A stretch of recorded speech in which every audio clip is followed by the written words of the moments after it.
Hi, just a short video on Chapter 5, orienting you to the work as well as a brief tour of our text as usual.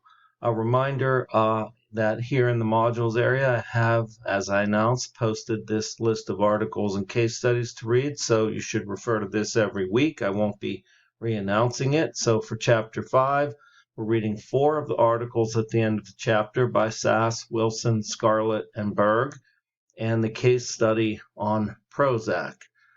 So to go to the module to show you the work briefly, the case study on Prozac is the subject of our discussion board this week.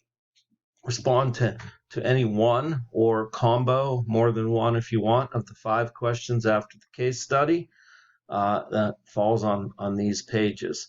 So do remember that every discussion board requires your post and a reply to another. You should not be able to see others' posts until you post your own, but do remember to also do the reply to another student. So the other piece of work is the essay quiz. I'm calling it the drug articles, so it is some type of synthesis. And this time, as I say in the intro to the module, is one of the questions that you can see ahead of time, so you can prepare this and be ready to do it better. It's almost like a Dropbox done as a quiz, and occasionally I'll do it this way.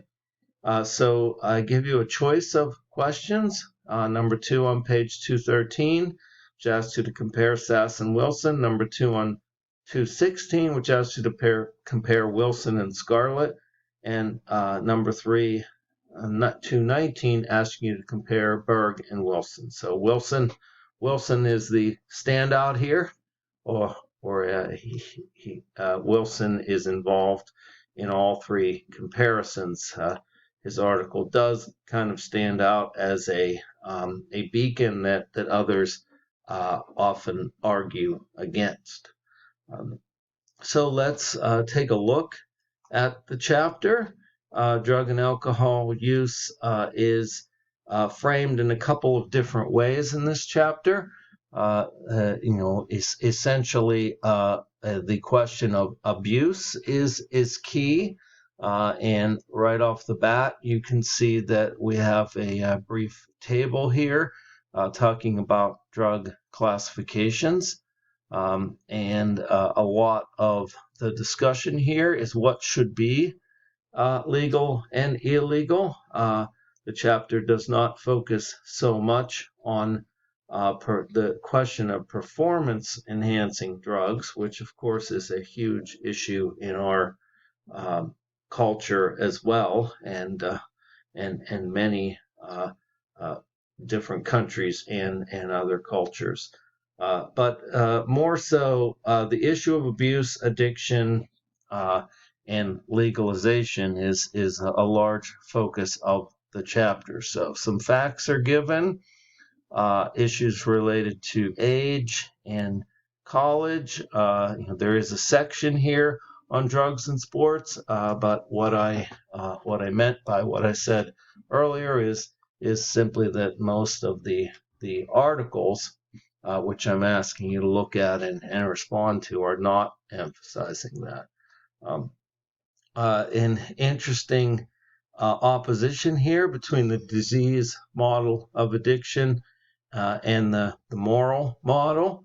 And first, if we go back, well, let us focus on that right now. The disease model is just what it sounds like, calling addiction a medical problem. We do have, and then the moral model is countering that. We have one of the most prominent voices in that moral model as one of our authors, Thomas Szasz, who is a psychiatrist. He does have some libertarian leanings in his arguments, But in general, his argument is based around this notion of the moral model of addiction, which is, that people should have the right to choose, and as it says here, he questions the validity of the medical model, and asserts that resisting or overcoming addiction is simply a matter of willpower. So, as you might imagine, this is also a very controversial view. Again, libertarians often stand out on this issue here under philosophical positions that they briefly present. Libertarians, of course, often invoking John Stuart Mill, whose arguments on liberty are foundational to those who emphasize that right and the prominence of it. So a number of moral issues which come up in discussing this in a lot of our articles. So to just kind of briefly take you through the articles again, Sass is first. Sass is making the argument that we all have the right to exercise control over our own lives, and therefore addiction is in many ways a choice, according to him. James Q. Wilson, again, one of the more prominent voices against the legalization of drugs. So you can see in the beginning of his article, he mentions going back and talking about some fairly recent history, that is 50 years ago, 1972. A very well-known libertarian had suggested that we should legalize heroin.